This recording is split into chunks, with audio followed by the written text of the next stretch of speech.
tutti e benvenuti al nostro nuovo video tutorial. In questo video tutorial realizzeremo queste peonie in gomma eva e vedremo che è una cosa molto semplice. Io le ho utilizzate per decorare il nostro nuovo albero di Natale, l'albero di Natale del 2020. Spero che questo video tutorial vi piaccia.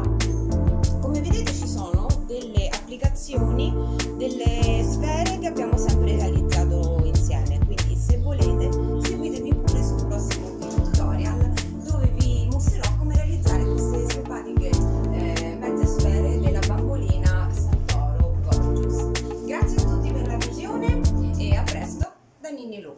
Ciao!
Christmas. We wish you